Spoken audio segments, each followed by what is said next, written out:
Jim, tell people who's behind. Set it up. Get people behind me.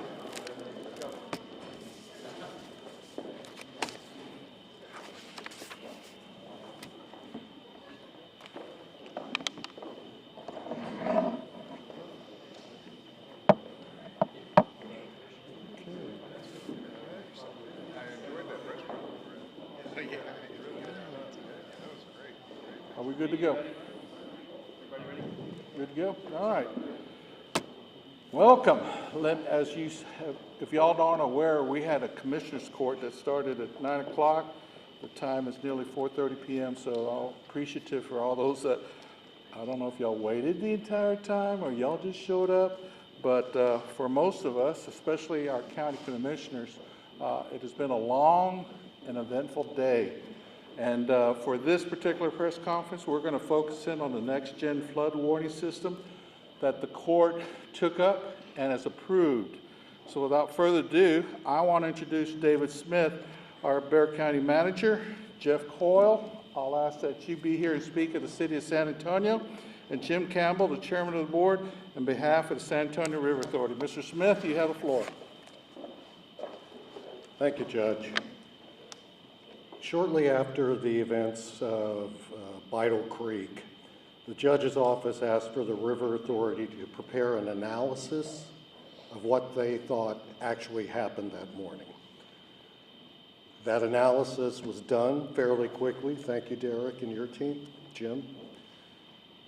When I read it, though, what struck me is how good their modeling of Beidle Creek from a hydrology standpoint appeared to be. So I called a meeting with Derek and said, Derek, can we do that same level of modeling countywide? And he said, not only can we are in the process of doing it and should be done in reasonably short order. So then I asked him the next question. If that modeling can tell us what's going to happen, I'll make up an example, say on Helotes Creek, if it rains 1 inch an hour for 3 hours, or 2 inches an hour for 3 hours, or 3 inches an hour for 3 hours. If that modeling could be done beforehand and be in place, what would you need to essentially develop a predictive set of predictions that we could look to every time there was a rain event? And he said, we'll need to update some of the modeling. We'll need to update some of our sensor technology. To be fully effective, we'll need to update some of our road barriers, automated and otherwise, and we'll need protocols in place where we have to send people to physically close the low water crossing. But Derek already has a meteorologist on call. They are on call anytime we receive a National Weather Service flood watch or warning, and they're watching. So with that modeling having already been done, they could be looking at real-time data from our rain sensors as well as radar, both current and predictive, and see that, again, for example, on Helotes Creek, it's raining 2 inches an hour, and our modeling says that if it continues like that for, I'll make it up, 2 hours, those low water crossings on Scenic Loop will flood. Then, with that information, alerts, signals can be sent out, but more importantly, if necessary, radios can be used to tell the appropriate responding agency, let's say it's Helotes PD, you've got 90 minutes to close those low water crossings before the flooding happens. With those protocols in place, much like Union Pacific does at their railroad crossings, we could essentially take the decision out of the motorist's hands about whether they should even try or attempt to get over that low water crossing. And I believe that has the potential, if we just give Derek the resources he needs, to be a life-saving and game-changing way this community addresses flooding. So with that, I'll turn it over to Jeff Coyle from the city. Thank you, David. Appreciate it. Thank you, David. Thank you, Judge. We appreciate you including us, inviting us here today. I'm Jeff Coyle. I'm one of the assistant city managers for the city of San Antonio. My colleague, John Paterick, oversees our Public Works Department and our stormwater efforts, and so I want to recognize him. And really wanted to mostly recognize and acknowledge the partnership that is happening here today, the regional perspective that the leaders in this room are exhibiting today. The whole reason the Bear Regional Watershed Management Plan and group was created years ago was for this purpose, for the city, the county, the river authority, the suburban cities within Bexar County to be working together on flood control, because, as Derek said in the meeting, the floodwaters really don't care where our political boundaries lie. We were invited to a meeting a couple of weeks ago with the county and river authority where the river authority laid out its vision for this next generation warning system at all the low water crossings across the city and the county. And we agreed 100% that this is the direction we need to go. It will immediately save lives in the next major weather event. And so we took that information and began lobbying our state legislature during the special session to come up with funding to be able to do this immediately. Now, as the county's taken action today to move forward with it to be funded locally, it allows us to move on with the state and ask for other priorities that we have. So this is an example of Bexar County really taking a lead in flood control, as it has always done in the state. We're very grateful. We're happy to be a partner and appreciate you guys doing this. Thank you. Jim Campbell. Good afternoon. My name is Jim Campbell. I'm chairman of the board of directors of San Antonio River Authority. First, I want to thank Bexar County and the city of San Antonio for participating in this initiative. In particular, I want to recognize the county and David Smith and the judge for pushing forward with the actual dollars that are going to get this third generation of flood mitigation going. River Authority's mission includes protection and management of the San Antonio River, not just in Bexar County, but in Wilson, Karnes, and Goliad counties as well. But we also coordinate and are in conversation and collaboration with counties to the north, Bandera, Comal, Kendall, and Medina. And it's those dollars that Mr. Coyle was just mentioning that may be able to go and include those four counties in our overall system as well. And it's been mentioned before that we have a Bear Regional Watershed Management Program. Started in 2002. I participated in the creation of that program, and little did we know at that time that years later the Texas legislature would recognize it as the model for the rest of the state. But we cannot rest on our laurels. We have much more to do to improve on that success. The River Authority will lead the technical aspects of this initiative, using our science and engineering experts to create updated flood maps in collaboration with the Federal Emergency Management Agency, FEMA. We will monitor and maintain the next generation flood warning system to ensure sensors and radars are working as they should. Updated sensors will more quickly transmit data, informing BexarFlood.org, and the Waze navigation app and other navigation apps, hopefully in the future, to alert the public of high water. This approach will facilitate better decision-making and help ensure communities can plan and prepare more effectively. San Antonio River Authority today stands with Bexar County and the city of San Antonio in committing to bringing the best available early flood warning technology and resources to our communities. Thank you. Commissioner Calvin. Thank you. Let me thank you, Judge Sakai, for your political leadership in getting this done, and David and all of our partners here for their involvement in this.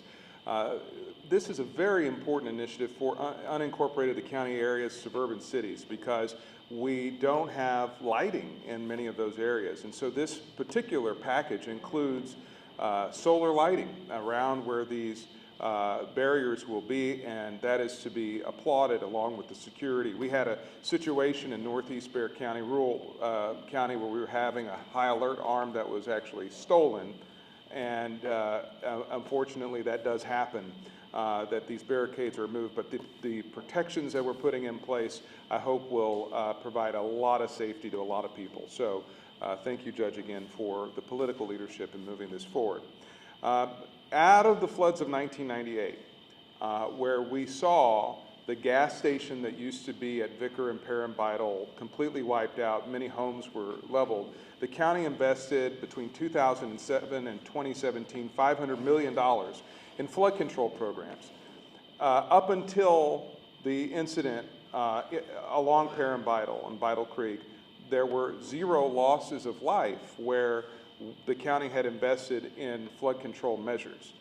This is, these barriers are one in a panoply of solutions that we need to be talking about as a community. This is a very important, quick step that we can take, but there's other engineering that has to happen, and here's why.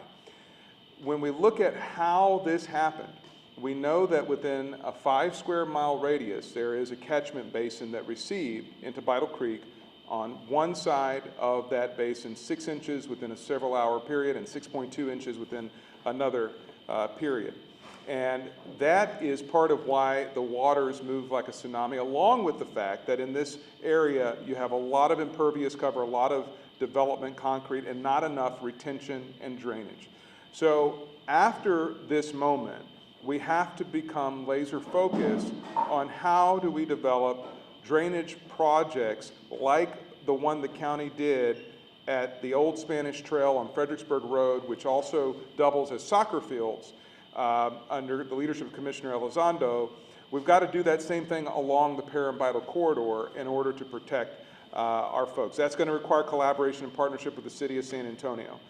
There are definitely parcels of property that are not in use that could be utilized, where fences were literally washed away, that we need to get into the planning process, I think, of acquiring and looking with our engineers all up and down this particular location, which has plagued us not only in '98, but again in the 2000s and again in 2025.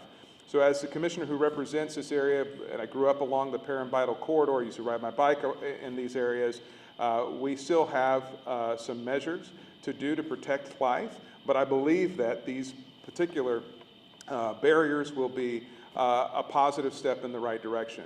But one of the things culturally we have to do is, from the business community, we've got to let our employees know that if there are these flash floods and these rains, we don't need to send our employees to work on that time. We need to ask people to stay home and be safe because you will save lives. So thank you, Judge, again, and all the partners who are here today.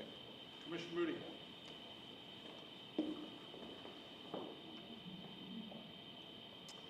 Well, thank you, Judge Sakai, David Smith, our county manager, Sarah, for working on this project, and for all of our city partners as well. This is a huge step forward, and I think that there's, as I laid out in court today, we can focus on flood mitigation when it comes to protecting property. We can focus on, access to roadways with low water crossings, or we can focus on the protection of human life. And I think that everyone will agree that we should prioritize that protection of human life. This is a significant investment, tens of millions of dollars that can go into providing real-time predictive modeling to ensure that we protect human life in a catastrophic flooding incident.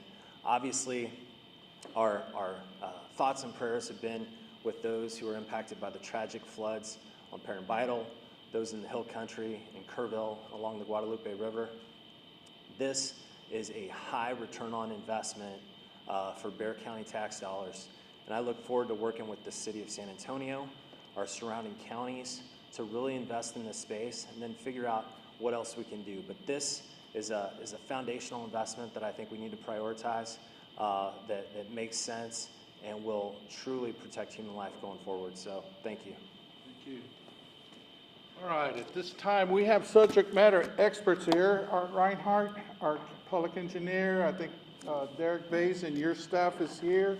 Also at the city, I think you may have some subject matter experts. At this time, we'll open up for question and answers, but if there are any specific questions in regards to this particular activity, we do have the subject people that will discuss. First question. Judge, has someone been to sound like how this system works? The monitor is triggered and the signal goes where? Let me have the River Authority. You're all the subject matter experts. Yeah. You got the question, Eric? Yes, sir. So, in short, you have rain gauges and stream gauges that are placed strategically throughout the county. Those feed information electronically through a signal to a central place. That information is collected, and then it eventually will get to our predictive flood model, which can, as we work with our new funding in this effort from the county and the city, to speed up that process as technology has changed. But it allows us to understand faster where the rain, what the rain is doing, and what the downstream impacts are going to be, which allows us to talk to the emergency management community and the first responders to help them get out in the field or make those life-saving decisions. Judge, Yes.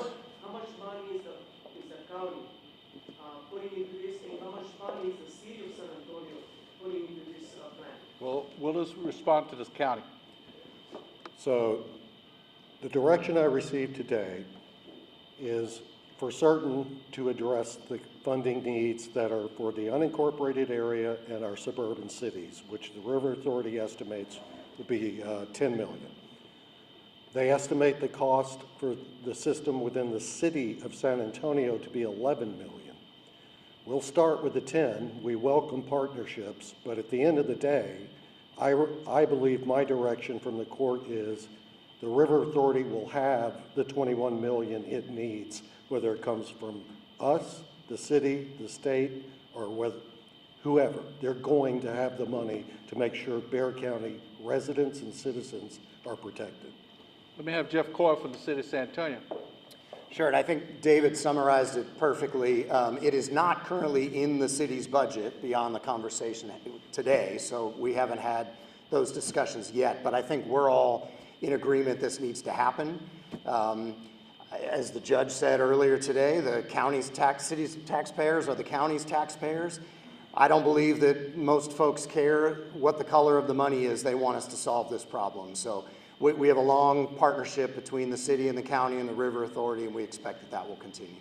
I'm sure. Can you talk about the implementation going forward from today's decision and what the future looks like? Implementation? Could you repeat that? Just what does the future look like in terms of implementation? Oh, certainly.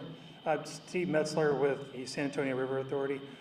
We've got a multi-phase approach. Some of this work has already begun. A lot of the improvements we were going to make to the predictive flood model, we had been budgeting for a couple of months prior to the flood event on June 12th. So we go into this with a great deal of momentum. And there's a few things that we're going to be able to tackle over the next 6 months, and then from 6 to 12 months out, and then overall within 24 months. We'll be able to, the activities that we're taking on right away are bringing up any gauges that are out of service back online, and then we're going to bring in, currently the folks that work for me are finding out some triggering levels of flood elevations, not only when it crosses the road, but also when it is potentially significant downstream impacts. And we're going to find out what those elevations are, put those in so we can get advanced warning to the emergency first responders. Right now, like I said, it's just only stream crossings that we have activated. We're taking that as kind of a pattern after the National Weather Service that has actionable levels at all the stream gauges that they operate. But it's actionable, minor flood, major flood, and catastrophic flood. And so we'll be adding that kind of information to all of our stream gauges. Next question. Oh. Do we have in Bexar County? And you mentioned some were out of order. How many are out of order right now? I think there's, oh, go ahead. Identified. Art Reinhardt, Public Works Director for Bexar County. So a quick resource is bearflood.org, and if you go there, you'll see approximately 200 gauges and low water crossings across the county region. Roughly about 30 are inactive for various reasons, maintenance, vandalism, as Commissioner mentioned, et cetera. Next question. Yes. What were some of the takeaways from the River Authority's assessment of the floods on June 12th, and when will those be available to the public? Our assessments were put into a memorandum that's already been sent to the Bexar Regional Watershed Management Team. So that's public record. It was a memo that we had sent to the city and the county as well. So you can find those, the conclusions, the assessment, analysis, and conclusions are all in that report. Next question. No, anybody else? All right, back to you, Brian.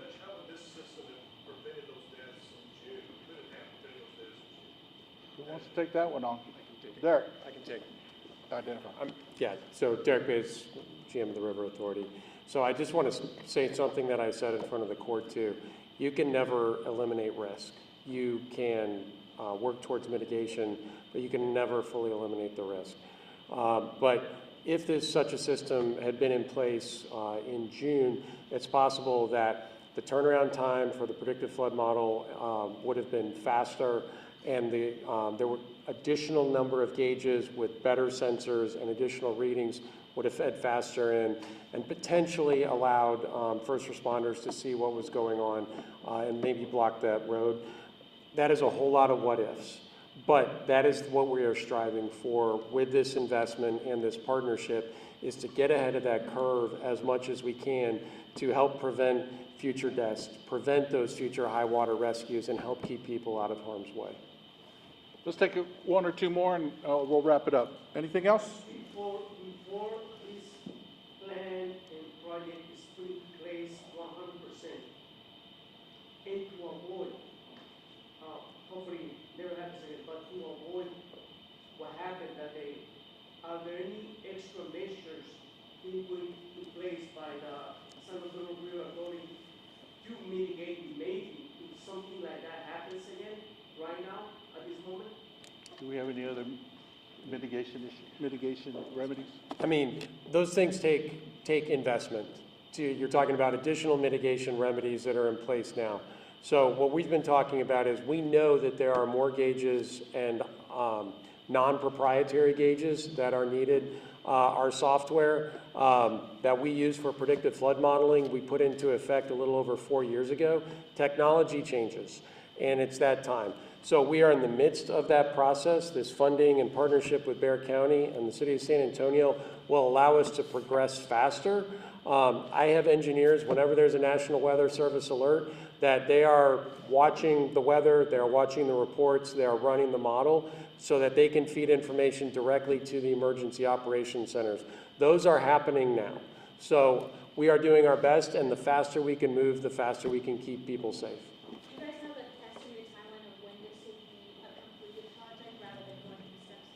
Roughly, it depends on which phase you're talking about. Our intent is the first 3 to 6 months to get gauges up and running and to improve what the data that they're sending right now. We think with some programming we can get there. Then in 6 to 12 months, get our flood model 3.0 up and running, more gauges out, better gauges out, and then after that, in that 1 to 2 year mark is really get everything fully implemented and fed in. And then manual gates in that first year as well, working towards automated gates over the long term. So within a 2 year period, that is the goal.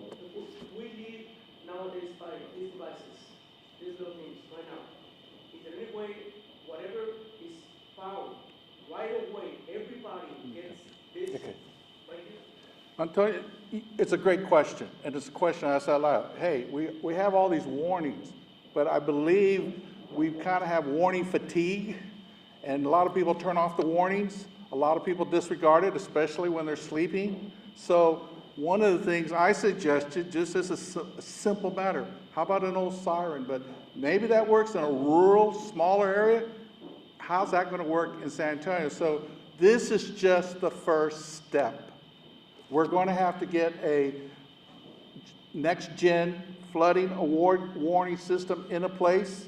Then I'm going to be looking upon our Office of Emergency Management, our Public Works, that are going to have to figure out how do we get this information to individuals?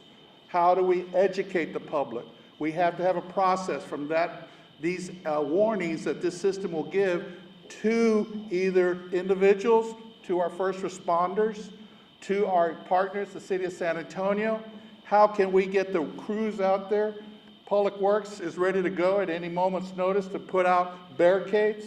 We have also what's called, Commissioner Calvert, Commissioner Mooney, the HALT system that the county has also invested in. So this is a multi-dimensional process. This is not just a fix and everything will be fine. No, we have a lot of work to do, but I want to applaud everybody here who has participated today. And we want to show that although we had some big issues to discuss today, we haven't forgotten people who died on June the 12th, especially here in Bexar County. My heart and sympathies go out to the Hill Country and to Kerrville and to Kerr County, but as you can see, the review, so to speak, is why couldn't this warning process be more in real time? And so this is a significant step forward. So at this time, I'm closing the press conference. I'm excusing the group, and if you want to go talk to them some more, they're at your beck and call. Thank y'all very much. Press, I will recess. If there's any further questions for today, pursuant to my process, I will come back out. Give me a break to just catch my breath, all right? Thank you.